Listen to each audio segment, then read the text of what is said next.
Well, now that I've got the tape recorder fixed, we'll start on part 1 of chapter 4. And I want to go back to Fort Deneau.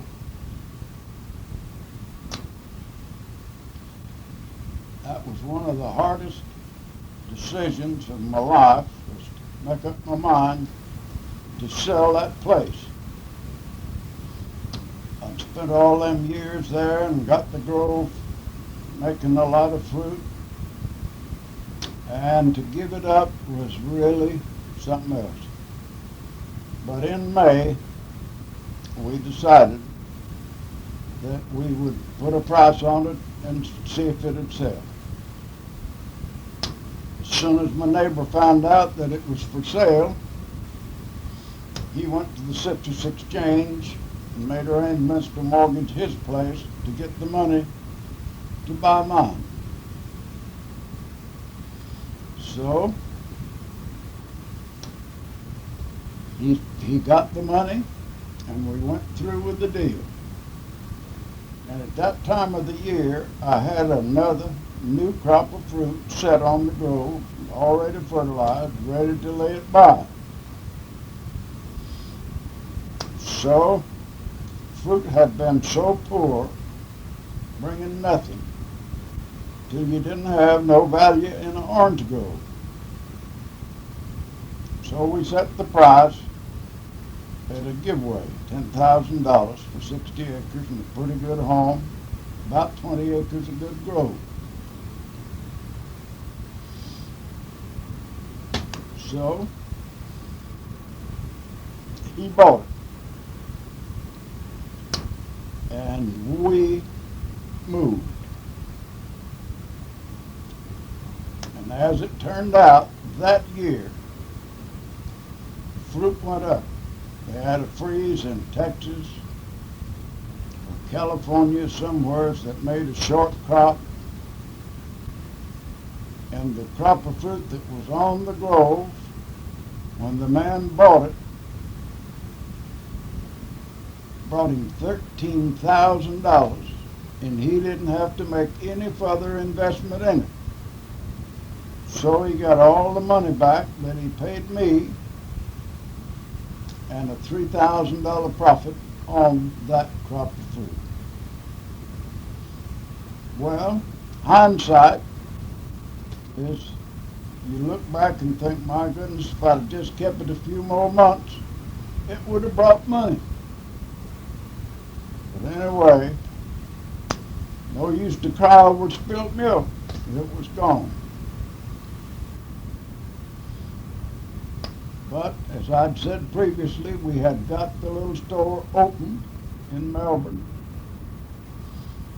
And at that time, I had the boys with me, which was pretty good on delivering and helping to set up and things when they wasn't in school.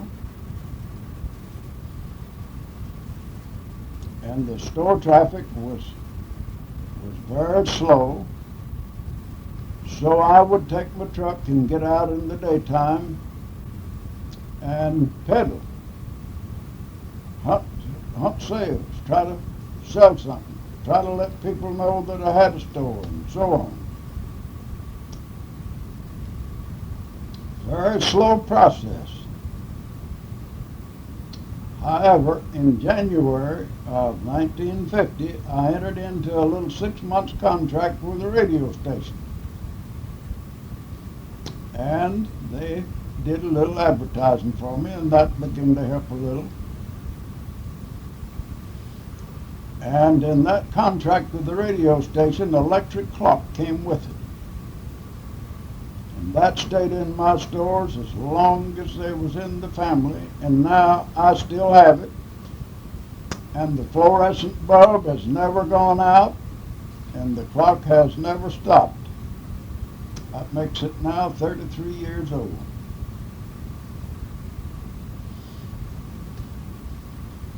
So I worked real hard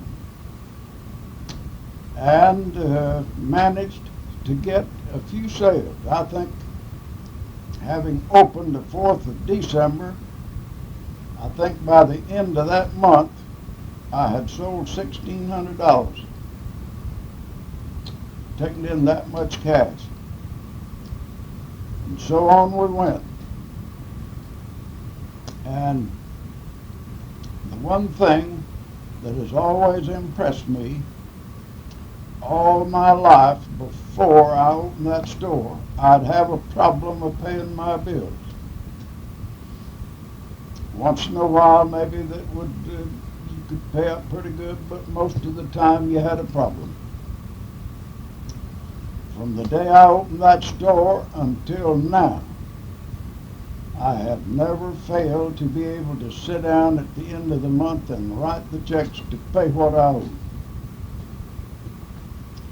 So the Lord blessed us with pretty good progress, and pretty soon, well, right at the end of 1950, the Korean War broke out, and they started drafting young men again.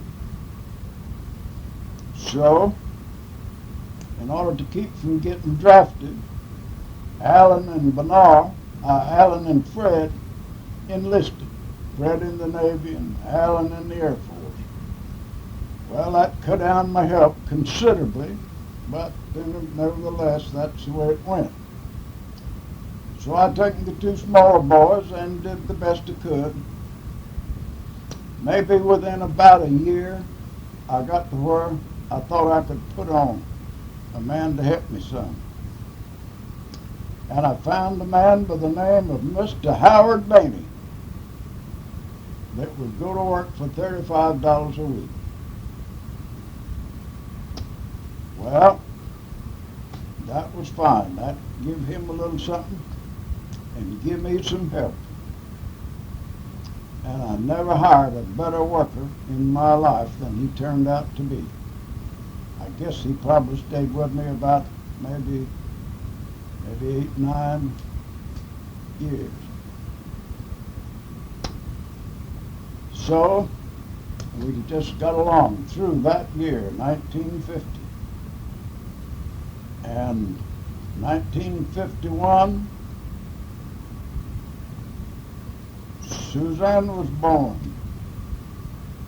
We'd already had the boys. It had been several years since there'd been a baby in the family. It was not one expected, but we had never had a girl, and I'd always wanted a girl.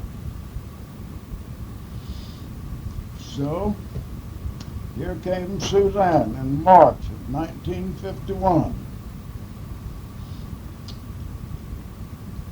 Well, that gave us a new baby and the two boys at home and a furniture store and a lot of work to do.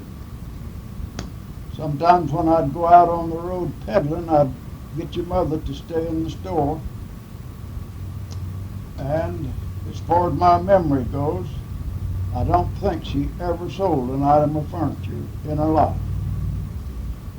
Anyway, she could talk to the customers and tell them when I'd be in, and in a time or two she would get their address and I'd go look them up and see if I could follow up on what they wanted. Well, we was living in a little apartment up over the store. We had the apartment rented for $35 a month. And it was not too bad. It was big enough we could get by pretty well. When that year of 1950 was up, Von Wright didn't want to rent the building anymore. They wanted to sell it. So my only chance then was to get Mr. Babcock in the notion to buy it. And that wasn't very hard to do. They wanted $30,000. And it was 100 feet, I believe, across the front on the highway. So he said, I'll give him $5,000 cash and $500 a month. And they took it. Well, that secured the building. Then we was in business. Very small little place.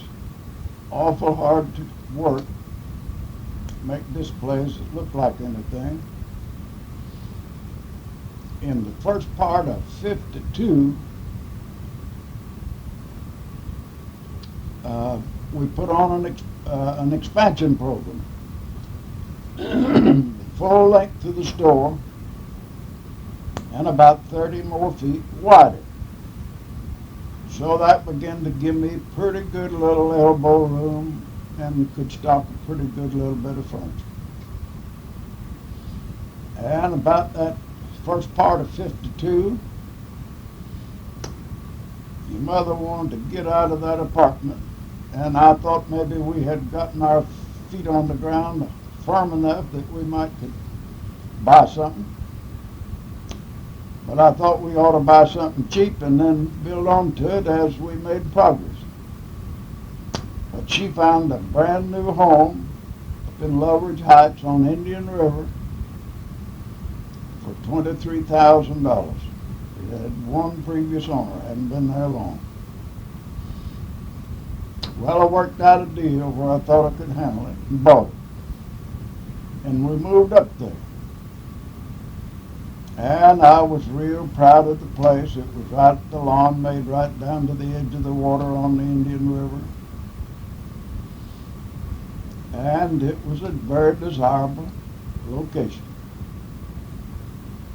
And Ruby worked real hard on bringing the yard up to standard, with putting in hedges and trees and plants. So we was getting our feet on the ground pretty well with that new home and a new store. And the store kept growing, kept making a little more progress. And sometime, I guess about along there, I got Eva Marie. She was still in school, but she would come down after school and do my posting and bookwork. And maybe that went on for a year or longer. In the meantime, she met Alan. Alan and her got acquainted. And he was stationed at Patrick Air Force Base, right there at home. So they got a little deal worked up going with each other, and it wasn't too long before they decided to get married. And Alan got out of the service. I guess before they got married or right after. And I'd got the business up to where I could put him on the payroll, put him to work.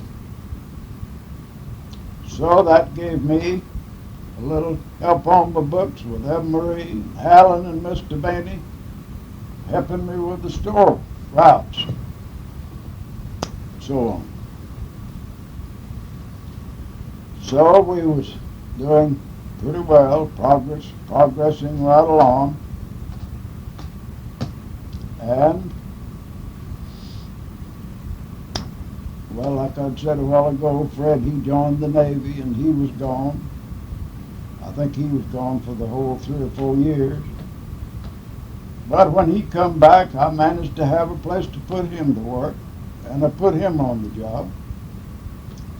So I had Alan and Fred and Mr. Bainey and me and Eva Marie. After Alan and Eva Marie got married, she continued to work for me until they went to Palladium.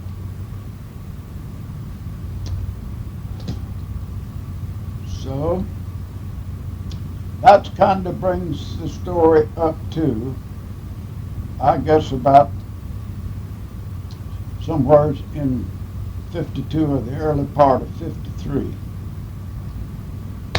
And we'll ring it off there and start later on part 2 of chapter 4.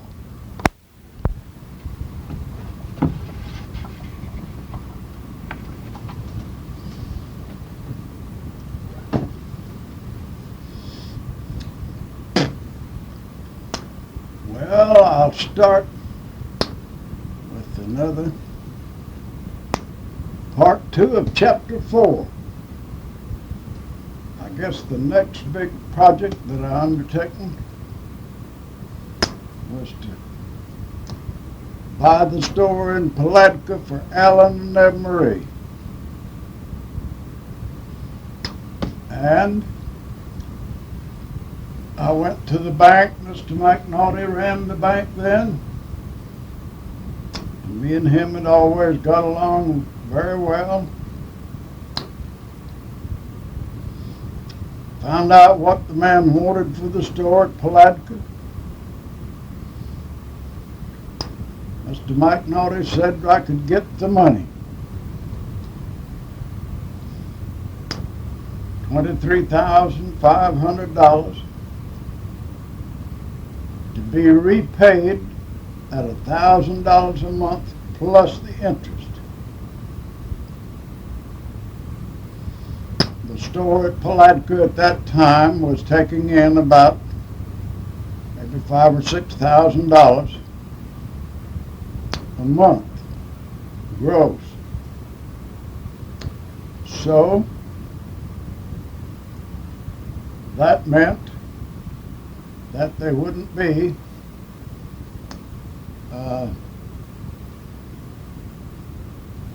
let's see, about 255 times would be 1250. About $1,200 or $1,500 a month was the gross income of the store at that time. And Alan thought that he could maybe run the store and make and live on that kind of an income and pay $500 a month on the loan. Well, that gave me the job of paying $500. Plus, in order to make the loan, they had to insure me because I was the main key and the oldest one, the one most likely to not be around. And it cost me $800 a year for the insurance to secure that loan. So on the first day of February 1956, me and Alan and Eva Marie, and I believe Larry went with us. We went up there and paid the man for the store, and Alan and Eva Marie got the key. And they was on their own.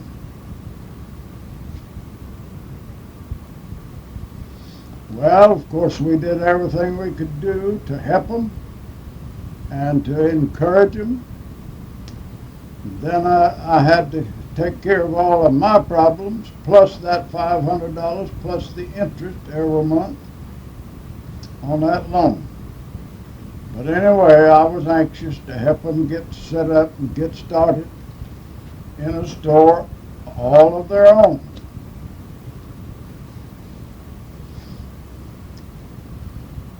Well, as time went on,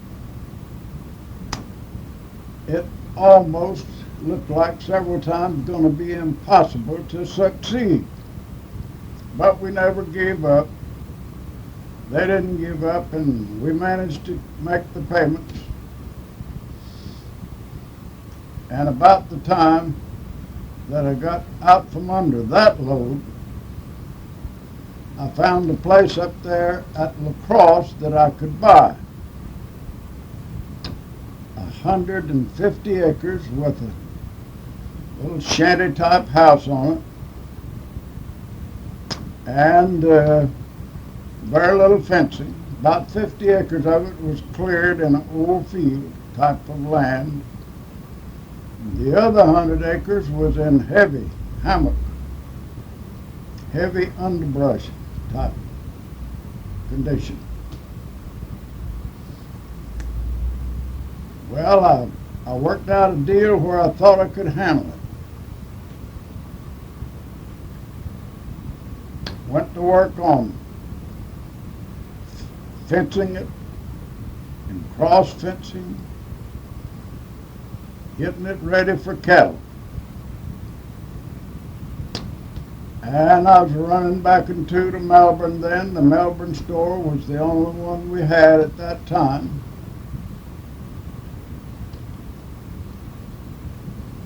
And I rented a bulldozer for $35 an hour and put it in that heavy hammock land. Big trees and lots of them, lots of undergrowth. And it taken about $6,000 to clear. By that time I'd bought another 20 acres that was all in the woods. So to clear the 120 acres was about $6,000.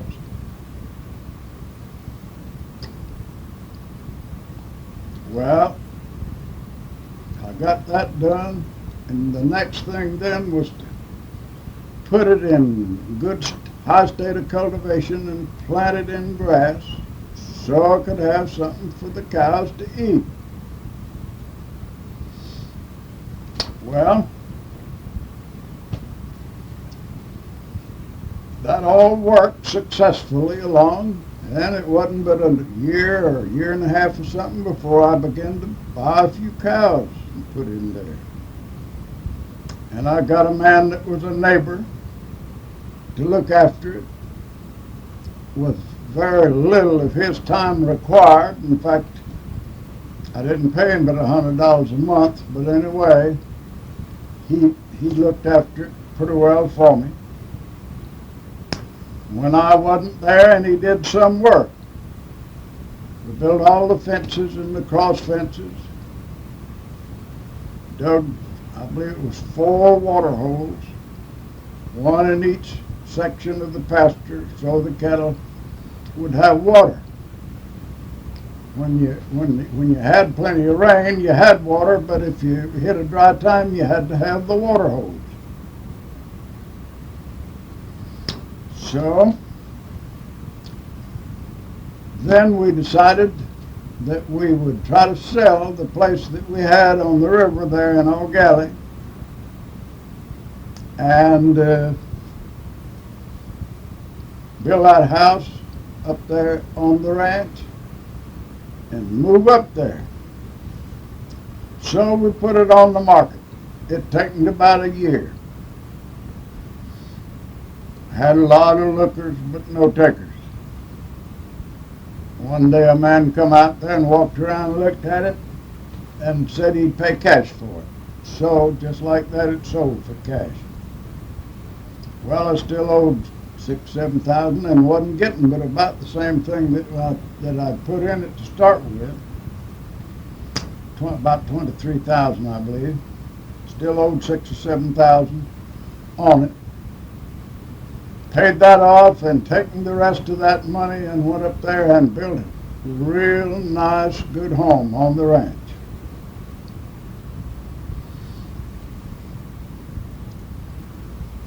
Well, then I began to think about retiring from the furniture business and just moving up there and living on the farm and raise cattle and sell them.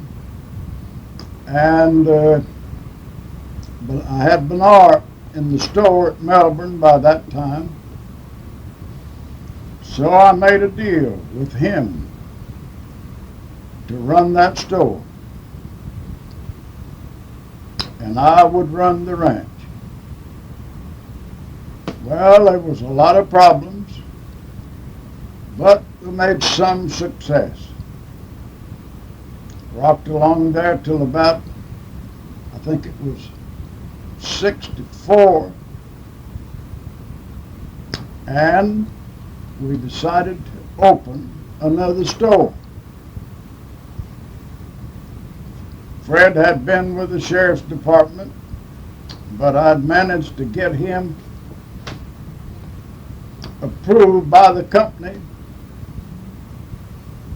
to come back and work for me in the store business. So me and him together got to looking and hunting another store. We thought we'd put one in Cocoa, and then we couldn't find a place up there. So we decided we'd just put one in Galley, which made the two stores pretty close together. And about the time we got that contract all underway in Galley to build that store, we located a vacant place in Cocoa, and that was especially the place that we wanted to have one. So I thought that we could not afford to miss the opportunity to rent that building in Cocoa. So that's what we did. Well, in the process of getting the two of them lined up, the one in Galley was being built, a new building. Managed to get up enough of equipment and got both of them furnished. We're ready to go. Well, put Fred in Cocoa. There was an apartment in that over that building that he could live in. So I thought that was an ideal setup for him. And I'd let Bernard manage as best he could the Galley and the Melbourne store.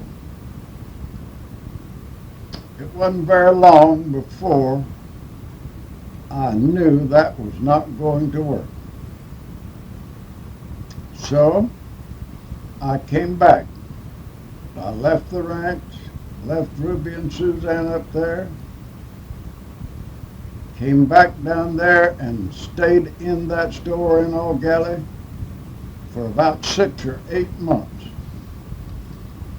Taking a few meals out each week, but most of the time I managed to batch in the store. And I rigged me up a place where I could sleep there in the store.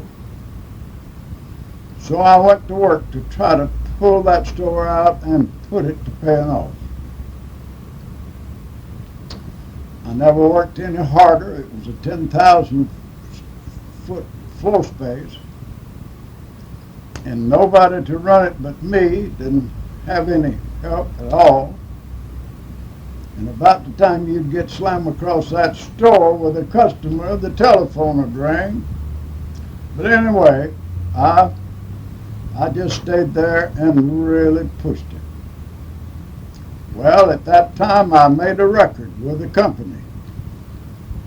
Nobody had ever taken in $16,000 cash and sold $28,000 working a store alone by itself without a bookkeeper or anything. That just happened 1 month. But anyway, in about the 6th or 8th month, I had the store paying its way. So I turned it back over to Bernard. And I went back and started buying cattle on the ranch to run some more cattle in that fall and winter. And about February of the next year, that would have been 66, I guess, the store, Fred had left the store in Cocoa and had gone down and taken the store over in Melbourne. Mr. Badcock found that out, and he told me, he said, you either go down there and sell that store, or you go down there and rent it. And I said, Mr. Badcock, I don't want to sell that one or either one of the others. So I'll just go down there and run it. And that put me along the 1st of '66 to take over the Cocoa store, and it had gotten in bad shape, got in debt bad, and had lots of bad accounts and really was in a mess. So I went in and taken that over and went to work to make it work. And make it work I did. And I'm going to conclude part 2 of chapter 4 right there. And we'll start something else next time.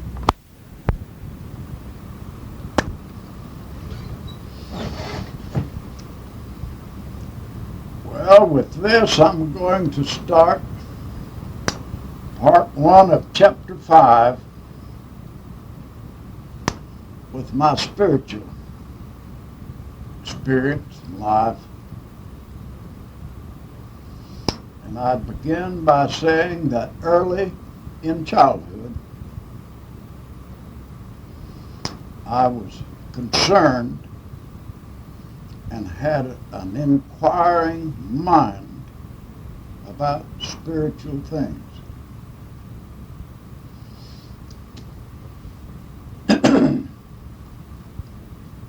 So, as my earliest memory goes, as a child, I'd sit on the floor of the night or in the daytime and listened at my dad and other men of Primitive Baptist persuasion talk about their experiences and the Bible. And it was a very enlightening and very interesting to me to listen at those men. I remember some of them were Primitive Baptist preachers that would come through the country and maybe spend the night with us at home.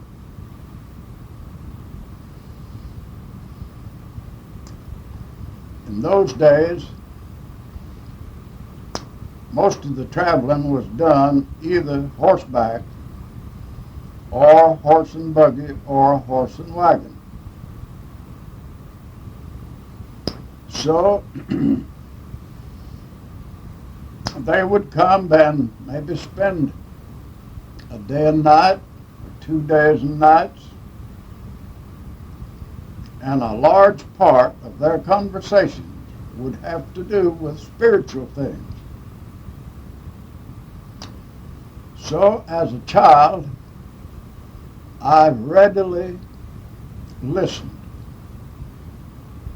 And then in my own mind, I studied a lot about the things of nature. And in them I thought I could see the hand of my Creator and the hand of my Savior abundantly shown to me. And I remember one of the first things in my mind of thinking and meditating on was the tree. The Bible says that the earth showeth the Lord's handiwork, and the heavens show forth His glory. So I had little knowledge at that time of the heavens and the heavenly things. So it was mostly the earth and earthly things that got my attention. And one of the things that I remember thinking about the tree was how in the world it could grow in the ground with the tip of its roots just as young and tender as could be, yet it would press through the hard soil, go over and around places that was too hard, and keep the process of growing the base of that tree moving along. And then how the root related to the tree. And I could see the purpose of the root was to pick up the nutrients and the moisture, the water from the earth, and convey it to the tree, together with being a part of the security of that tree, the forces that kept it in the ground, kept it where it was. And one of the great mysteries, as I thought upon that, was how that in the spring of the year, what they called the sap would rise. The water would begin to rise up from the roots into the body of that tree, and regardless of how small or how large, the water would go to the highest sprigs on that tree and cause the buds to break forth and to start a new growth in a new year. Well, that was very mysterious to me, and I remember that the Bible says, without controversy, great is the mystery of godliness. Well, then as I thought about that in the fall of the year, when the cold weather is coming in the wintertime, had no pumps and had no valves to open and close, the water, the sap in that tree would start down. And as it began to leave the branches of the tree, the leaves would begin to turn different colors and ultimately fall off. The reason for that was that the water had left that body of that tree, returning back to the ground, preparing the tree for the hazards of the wintertime, the cold and the hardships of the winter. Well, that was I don't know whether anybody else ever thought about things like that or not, but that was some of my childhood thinking. Well, then, about when I became a teenager, I got very interested in the study of the Bible. And I did study a great deal. I'd read and read and meditate and reread and more meditation. And I came to the place where I felt that I wanted to be a part of the church. Yet I never felt that I was fit or worthy to become part of the church, because as I understood, as I read the Bible, that the church was one of the highest, most sacred organizations on the earth, even to the extent that the Bible referred to it as being the bride of Christ, being the body of Christ, and he being the head of it. So that gave me the highest degree of esteem and respect for the church. Yet I had almost no opportunity to visit church, be at church meetings. But I remember during those years that I felt like I had to have some way of an outward expression of my feelings. My dad was a man that I never heard offer a prayer, never heard him grace the table, but he was a man of the Primitive Baptist persuasion, and I've seen him sit many hours reading the Bible. So I had a strong urge to begin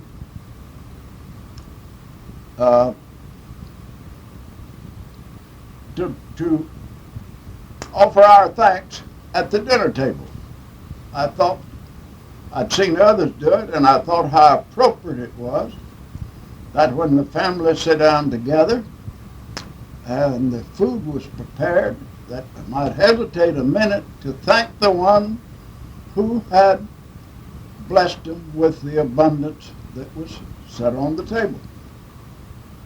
So I remember asking my dad for his permission to allow me to grace the table or to say thanks. And he agreed. And so that gave me a little outlet, though it was feeble, a little outlet to make an expression publicly.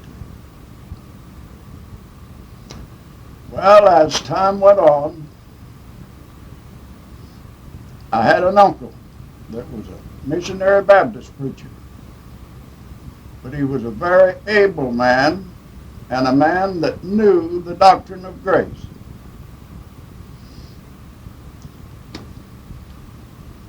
And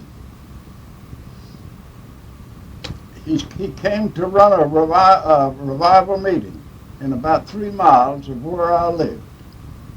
This was now after I was already married. As the time elapsed from being a teenager on up to being in the early 20s, I was without any place except just with my own meditations, mostly. It was the only spiritual outlet that I had to enjoy.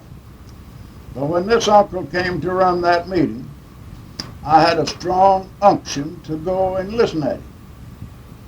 And so I went. And I went back. And I went back. And he really did my hungry soul a lot of good. I thoroughly enjoyed the messages that he was bringing. So, after listening to him for about a week or 10 days, I decided I'd go talk to him.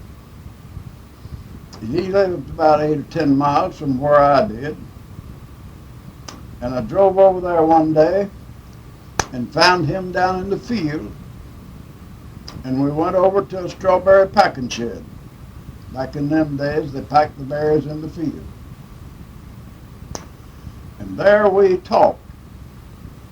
And I told Uncle Ben that if his people, I knew that that was the missionaries, which was not my persuasion, but anyway, I told him, I said, if your people believe what you're preaching, and if they practice that, I would like to have a home with them.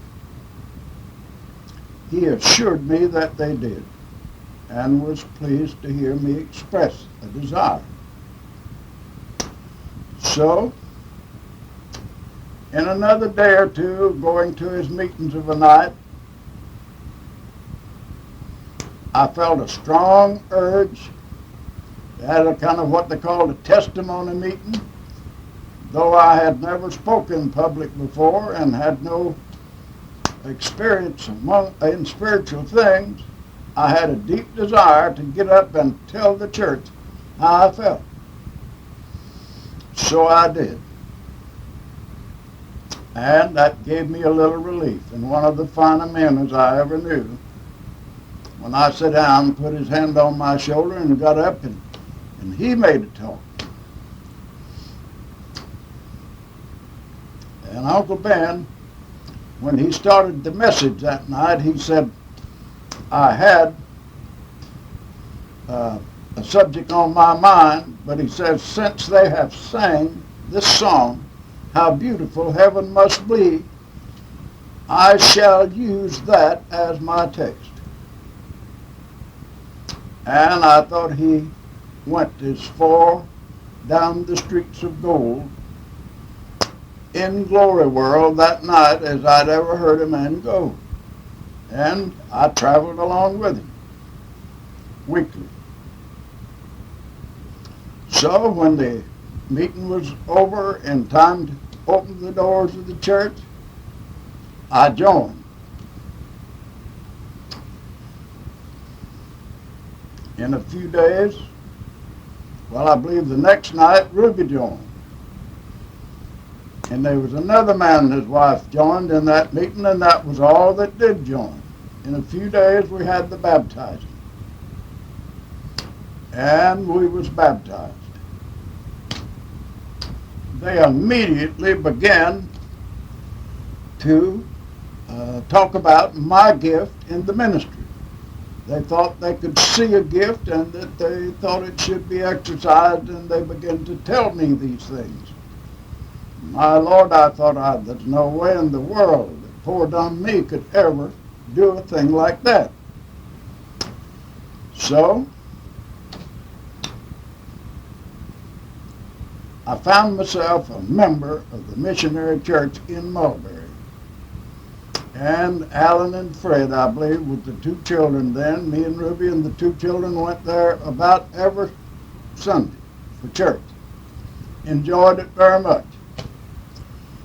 So, I will end part 1 of chapter 5 right there.